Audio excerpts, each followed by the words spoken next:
Everyone in Sundance thought Hannah Boone was preparing for the wrong kind of winter. They watched her dig 3.5 feet into the ground.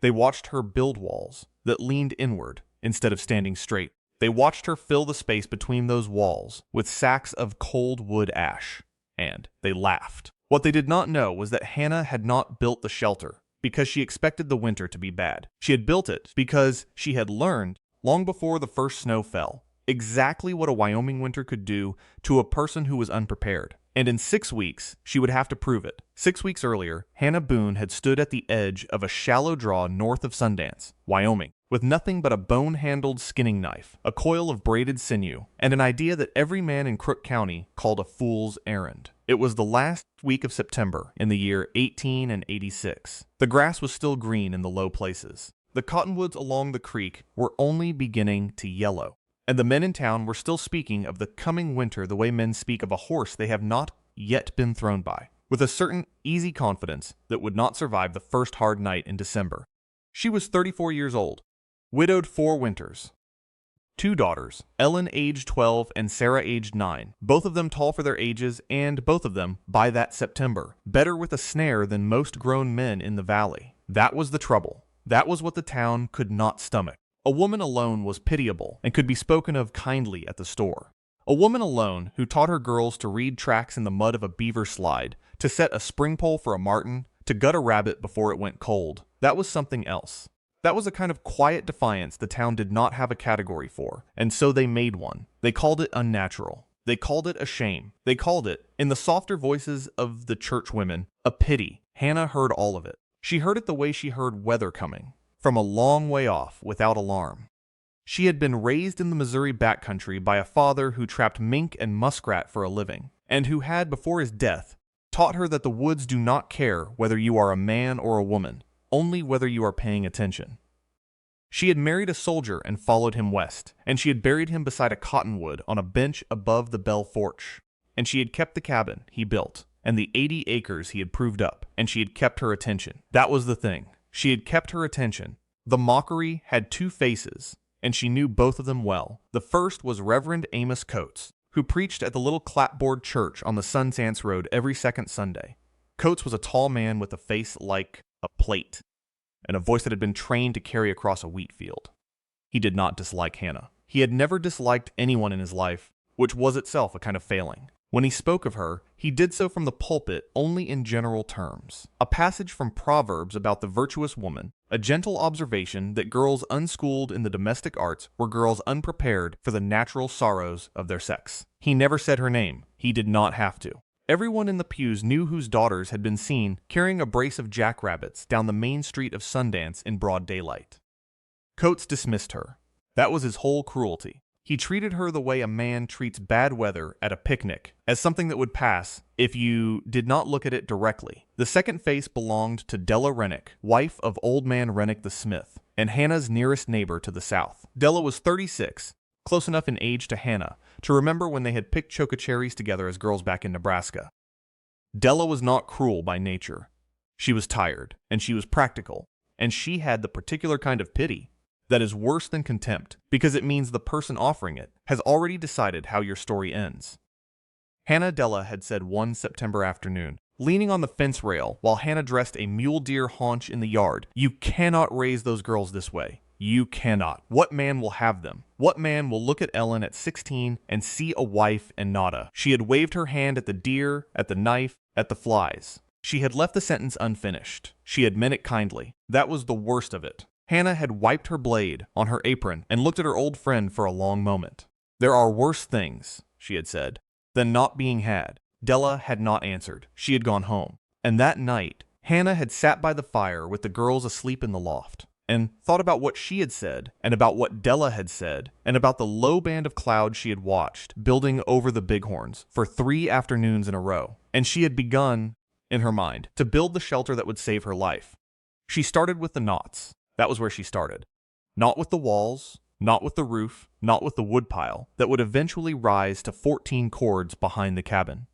She started with the knots, because her father had told her once in a river camp in the Ozarks when she was 8 years old that any fool could stack logs, but that only a careful man could tie a knot that would hold under a load it had not been designed for. And the shelter she meant to build, the second shelter, the one behind the cabin, the one the town did not yet know about, would depend on knots the way a bridge depends on rivets. She taught the knots to the girls first. A bowline that would not slip. A truckman's hitch that could be cinched by a child's weight and released by a grown woman's pull. A specific timber hitch her father had used to drag deadfalls out of the Missouri bottoms. One that tightened as the load increased and could not be shaken free by a mule. Ellen learned in an afternoon. Sarah took 3 days. By the end of the first week of October, both girls could tie all 3 knots in the dark, with cold hands, standing up. Then she taught them the angle. The angle was the second small thing. Her father had learned it from a Delaware trapper in Missouri, and had never known where the Delaware had learned it, though he had suspected it went back further than any of them. The principle was simple. A wall built at a true vertical met the wind directly and had to resist it directly. A wall built canted inward at 7 degrees off vertical, no more, no less, did not resist the wind so much as slip beneath it. The wind, striking such a wall, was deflected upward and passed over the structure rather than through it. It was a trick of geometry that no engineer in Cheyenne would have endorsed, and that no builder in Sundance would have used. But Hannah had seen a root cellar, built by that angle, stand through the great blizzard of 1872, while every square-sided outbuilding on the same farmstead had gone flat. She remembered. She had kept her attention. The third small thing was the ash. She had it from an almanac, not a proper published almanac from Boston or Philadelphia, but a thin, hand-stitched booklet she had found among her husband's papers after his death. He had bought it, apparently, from a peddler in Deadwood in the summer of 1881, and the peddler had claimed the notes inside were copied from the journal of an old Norwegian who had built sod houses on the Dakota Prairie in the 60s. The booklet was mostly nonsense, but on page 19 there was a single paragraph about the use of wood ash, dry, sifted, cold, packed between the inner and outer walls of a double-hulled structure. The Norwegian had claimed that ash, packed tight, held dead air in its pores the way no other cheap material could, and that a wall 6 inches thick of packed ash would hold a room warm through a storm that would kill a man in an ordinary cabin within an hour of the fire going out. Dead air. That was the phrase. Hannah did not fully understand the physics of it. She was not a scientist, and she had never met one, but she understood the principle. Cold was not something that came into a house. Cold was what was left when heat went out. And heat went out fastest through anything that could carry it. Wood, stone, glass, even packed earth. But dead air, air that could not move, air held still in the pores of ash or the hollow of a doubled wall. Dead air was the enemy of cold. Dead air was what her father had never told her about, because her father had built his houses in Missouri, where the winters were mean but not murderous. Out here, on the high shortgrass, the winters were something else. Out here, a man needed dead air.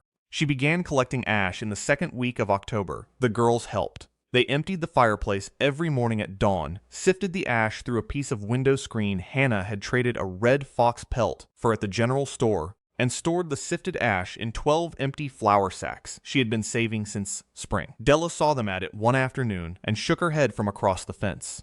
"Hannah Boone," she called. "What in heaven's name are you doing with all that ash?" "Saving it," Hannah had said. "For what?" "For winter." Della had laughed. It was not a cruel laugh. It was worse. It was the laugh a person gives when they have decided their neighbor has begun to slip in some small, important way, and there is nothing to be done about it. Hannah had heard that laugh before. She had heard it from Della's own mother, back in Nebraska, on the day her father had begun banking earth against the north wall of their soddy, in what Della's mother called the wrong month. Her father had lived through that winter. Della's mother had not. She began the outer shelter on the 14th of October. It stood behind the cabin, on the lee side of a low limestone shelf, in a place Hannah had chosen, because the shelf broke the north wind and because the ground there sloped south by 2 degrees, which meant that meltwater in spring would drain away from the door rather than under it. The shelter was small, 12 feet by 14, and it was dug 3.5 feet into the earth before a single log was set. This was the fourth small thing, and it was the one Rennick the smith found most amusing when he came by to see what she was doing on a Tuesday morning in the 3rd week of October. "Digging your own grave, Ms. Boone?" he called down into the pit. She had straightened up with the shovel in her hand and looked at him. She had said nothing. "That'll fill with water first thaw," he said. "You'll have a pond, is what you'll have. A pond with a roof." She had gone back to digging. Rennick had spat and shaken his head and walked back toward his forge, and by supper time, the whole of Sundance knew that the widow Boone was digging a grave behind her cabin and telling no one why. Reverend Coates preached the following Sunday on the sin of despair. He did not say her name. He did not have to. She and the girls dug for 11 days. They hit clay at 2 feet and shale at 3, and she had known both would be there because she had watched the badgers work that shelf every spring for 4 years and had noted, without knowing yet why she was noting it, exactly what they threw up out of their holes. When the pit was deep enough, she laid a floor of flat limestone slabs she and Ellen had hauled from the shelf on a stoneboat sled, and she leveled the slabs with river sand hauled from the creek in a pair of buckets Sarah had learned to carry balanced on a yoke across her shoulders. The stone floor was the 5th small thing. Stone, packed against earth, held the heat of a fire long after the fire had burned down. Her father had called it thermal mass, though he had not used those words. He had said, simply, that a stone floor remembered. Then came the walls. The walls were doubled.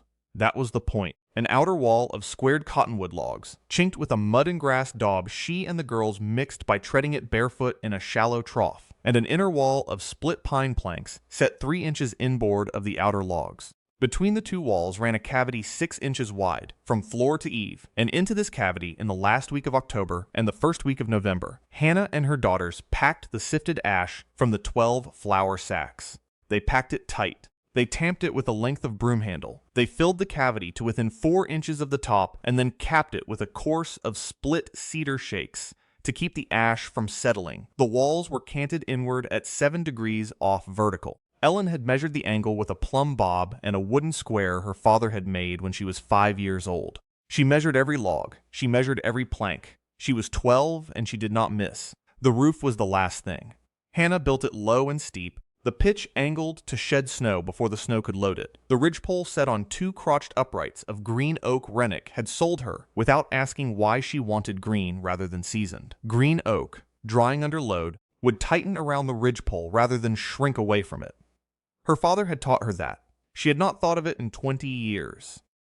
She had remembered it in the 2nd week of October, sitting by the fire, and she had written it down on a slip of brown paper and pinned it to the wall beside the stove so she would not forget it again. Over the ridgepole, she laid a course of split pine, then a layer of birch bark she had peeled and stored in the summer, then a foot of packed sod, cut from the meadow south of the creek. The sod was the 6th small thing. Sod, held together by living grass roots even after it was cut, did not blow away in a wind that would have stripped shingles. Sod insulated. Sod, in a rain, swelled and sealed. Sod was what the old Norwegian had known, and what the Delaware had known, and what nobody in Sundance had bothered to learn, because sod was for prairie people, and Sundance was a timber town. By the 9th of November, the outer shelter was finished. It had a plank door hung on leather hinges Ellen had cut and greased herself, and inside that door a second door, an inner door of split cedar, hung on wooden pegs, set 2 feet behind the outer. Between the 2 doors was a small vestibule, 3 feet deep, its floor lined with dry straw. This was the 7th small thing,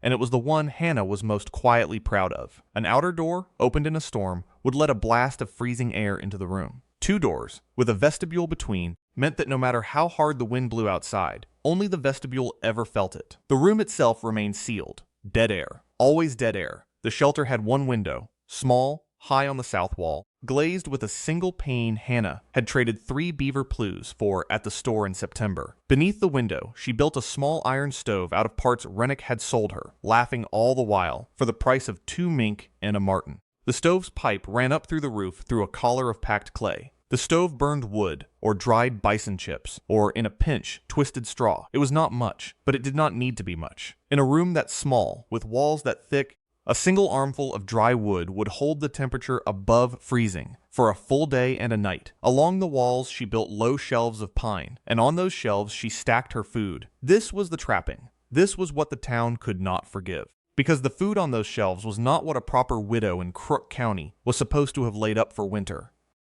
There was no barrel of salt pork bought from the trader in Sundance. There was no case of tinned peaches sent up from Cheyenne. There was no sack of white flour from the mill in Deadwood. What was on those shelves was what Hannah and Ellen and Sarah had taken with their own hands from the country, between the Belle Fourche and the Redwater. There was dried venison, cut in long strips and smoked over green oak until it was hard as harness leather. There was pemmican, pounded from that venison and mixed with rendered marrow fat and dried choke cherries, and stored in bladders sealed with tallow. There were 42 rabbit carcasses, gutted and frozen and wrapped in birch bark, and hung from the rafters of the shelter in a cold line like some strange harvest.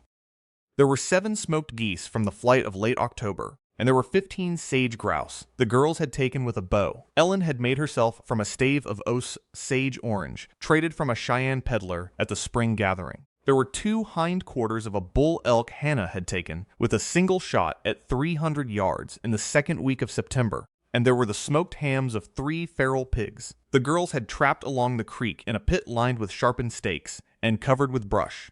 There were the tongues, salted. There were the livers, dried. There were the hearts, smoked. There was tea, made from wild mint and rose hip and juniper berry. There was honey, robbed from a bee tree Hannah had marked in July. There was bear fat, rendered clear and sealed in earthen crocks. There was corn, hard flint corn traded from the Lakota women at the trading post at Devil's Tower, ground on a stone Hannah had shaped herself. There was, in short, food enough for 3 people for 6 months, and every ounce of it had come from the girls' snares, from Hannah's rifle, from the traps Ellen had learned to set at the age of 8, and Sarah had learned to set at the age of 6. Not $1 of it had passed through the store in Sundance. Not 1 pound of it had been bought with cash money. That was the crime. That was what Della had meant when she had spoken of what man would have them. Girls who did not need to be provided for did not need to be married. Girls who could feed themselves did not need to be pitied. And a town that could not pity a woman was a town that did not know what to do with her. By the 12th of November, the shelter was stocked, and the woodpile behind the cabin stood at 14 cords, split and stacked in the herringbone pattern Hannah's father had used, which shed water and dried in the wind. The 2 horses were shod for winter, their shoes caulked by Rennick, who had done the work well despite his opinions. The milk cow was in a small lean-to built against the south wall of the cabin, where her body heat would rise through a vent Hannah had cut in the cabin's north wall and warm the loft where the girls slept. The chickens, 6 hens and a rooster, were housed in a straw-banked coop set half underground. Everything was ready. Everything was in its place. And on the evening of the 12th of November, Hannah Boone sat on the porch of her cabin with a cup of juniper tea and watched a little band of cloud building over the bighorns. And she felt, for the first time in 6 weeks, something like peace. Then Ellen coughed. It was nothing, at first. A dry small sound from the loft. Hannah did not even set down her cup. Children coughed. Ellen had coughed 1,000 times in her 12 years. Hannah finished her tea and banked the fire and climbed the ladder to check on the girls before she went to her own bed. Ellen was burning up. Her forehead, under Hannah's palm, was hot the way a stove is hot. Her breath came shallow and fast. Sarah, beside her, was asleep and unbothered, but Ellen's eyes were half open and unfocused, and when Hannah spoke her name, she did not seem to hear it. Hannah went down the ladder and got a basin of cool water and a rag and climbed back up and began to sponge her daughter's face and neck and chest. And she did this for 2 hours by the light of a single tallow candle. And Ellen did not wake and did not sleep and did not seem to know that her mother was there. At midnight, the wind changed. Hannah heard it change. She had lived on the high plains for 8 years, and she knew the sound of a wind that had come down off the bighorns with real intent behind it. This was that wind. It hit the north wall of the cabin at 12:30, and the cabin shuddered once, the way a horse shudders when a fly lands. And then the sound of the wind went from a rush to a wail, and Hannah understood that the storm she had been building for was here. And it was here 2 weeks earlier than she had counted on. She went to the window. The snow was already coming sideways. She did not have time to move Ellen to the outer shelter. She would have to. The cabin would not hold. The cabin had never been meant to hold. It was chinked in the ordinary way. Its walls were single-coursed. Its roof was pine shake without sod. She had built the cabin 4 years ago for a summer country. She had built the shelter for what was coming now. She wrapped Ellen in 3 wool blankets and a bison robe. She woke Sarah and told her to dress and to bring the kettle from the stove. She went down the ladder with Ellen in her arms, 12 years old and long and hot and limp, and she crossed the cabin floor and opened the door onto a wall of snow so thick she could not see the porch rail 4 feet away. She heard something snap in the yard. A cottonwood branch, maybe. Maybe something else. She did not know. She had 30 yards to cover between the cabin door and the outer shelter, and she covered them with her daughter in her arms, and Sarah gripping the back of her coat, and the wind trying to knock all 3 of them sideways into the drifts that were already building against the corn crib. Twice she nearly went down. Once she did go down, and Sarah pulled at her coat, and she got up, and she made the vestibule of the shelter counter, and pushed the outer door open with her shoulder, and got them inside, and pulled the door shut behind her, and stood in the small, dark space, with her daughter breathing shallow against her chest, and heard, over the wind, the sound of the latch seating. The latch seated. It held. Inside the shelter it was cold, but it was not the cold of outside. It was the cold of a room that had not yet been heated. Hannah laid Ellen down on the low pallet along the south wall and told Sarah to open the stove and start the fire with the tinder that was already laid. Sarah, 9 years old, in a night shift and a wool coat and one boot on the wrong foot, opened the stove and struck a match and had the tinder going in under a minute. She had done it 100 times. She had done it in the dark. She did it now. Hannah began to sponge Ellen's face again. The fever was worse. Ellen was speaking now. Thin words that made no sense. Something about a horse, something about her father. Hannah spoke to her low and steady, saying her name, saying she was here, and outside the wind rose to something Hannah had not heard before in 8 years on the plains. A sustained howl that did not vary, and did not pause, and did not seem to have any interior to it, only the one continuous note of a country that had decided to kill whatever it could reach. She heard it again then, a low groan from somewhere beneath the floor. She did not know yet whether it was the stone slab settling under the sudden differential of heat and cold, or whether it was something in the frozen ground beneath them beginning to shift. She could not stop to find out. Ellen was breathing wrong. Sarah was crying, quietly, into the sleeve of her coat by the stove. The kettle had begun to sing. Hannah put her hand on Ellen's forehead and closed her eyes. For the first her eyes, and thought, for the first time in 6 weeks, that she might have prepared for the wrong disaster. The storm lasted 4 days. In Sundance, 22 miles to the south, it took the roof off the livery stable at 1:10 at 10 past on the first morning, and killed a hostler named Peterson, who had gone out to check the horses. It took the steeple off the clapboard church at 3 that afternoon, and Reverend Coates, who had gone to secure the bell, was found at dusk by his wife, with his leg broken in 2 places, and one ear frozen black. It buried the main street in 6 feet of snow by the end of the second day, and it took the lives of 11 men and 1 woman across Crook County before it was done, most of them caught out on the range with cattle that most could not be saved, and would not be saved. The winter of 1886 would be remembered in the territory for 40 years afterward as the winter that broke the open range, and its first storm, the one that came down on the 12th of November, would be remembered as the one that gave notice. At the Boone place, the fire held. The walls held. The double door held.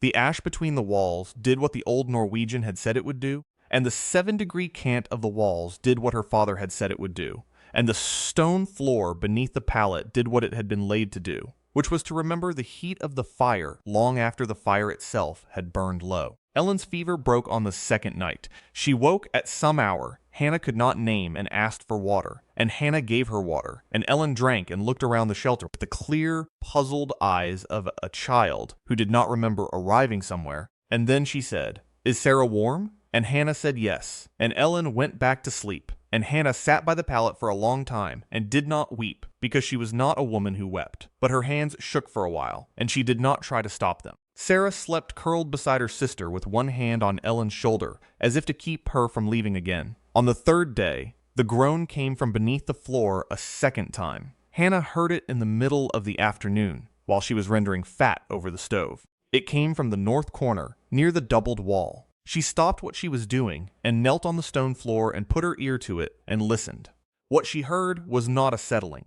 It was a slow, steady pressure. The sound of frozen earth adjusting itself to the strange new warmth of the room above it. The sound of a country that had never before had a house dug this deep into its skin and was learning, slowly, to hold that house without breaking it. She listened for a long time. Then she stood up and went back to the fat. The storm broke on the morning of the 5th day. Hannah opened the outer door of the shelter at first light and stepped into a world that had been changed. The cabin, 30 yards away, was buried to its eaves. The lean to that had held the milk cow was flattened, though the cow herself, when Hannah dug down to her, was alive and warm in a pocket of air formed by the collapse of the beams above her, which was luck, and which Hannah accepted without asking why she had been given it. The cottonwoods along the creek were down, most of them, snapped off 10 feet above the ground. The corn crib was gone. The chicken coop was intact, half buried, and inside it the 6 hens and the rooster were alive and unhappy unhappy, and hungry, and Hannah fed them from the corn she had stored in the shelter. She stood in the yard for a while and looked at what the storm had done and what it had not done, and she understood, then, why the groan had come from beneath the floor.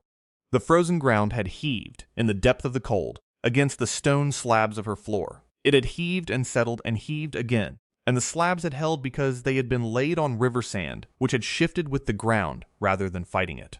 Her father had told her about river sand. She had listened. She went back inside and fed the girls, and she waited. They came on the morning of the 6th day. She saw them from the south window. She saw them from the south window of the shelter. 3 figures coming up the road from the direction of Sundance, moving slow through drifts that came to their thighs. They were on foot. They had no horses left.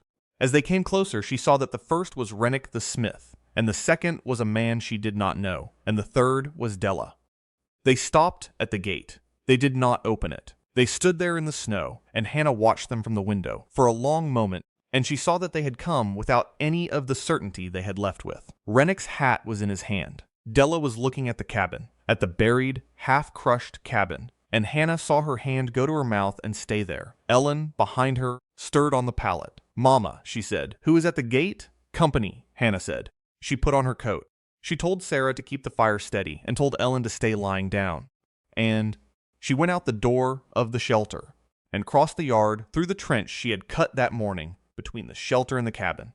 And she came out onto the roadside of the yard and stood on her own side of the gate and looked at her neighbors. Rennick spoke first. His voice was hoarse from the cold and from something else. "Ms. Boone," he said, "we have. There are folk in town who—" He stopped. He could not seem to find the next word. Della found it for him. "We came to see if you were alive," Della said. "We came to see if the girls—" She stopped too.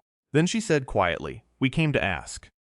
Hannah looked at her old friend for a long moment. Then she opened the gate. She did not say anything. She simply opened the gate and stood aside. And Rennick and the stranger and Della came through it.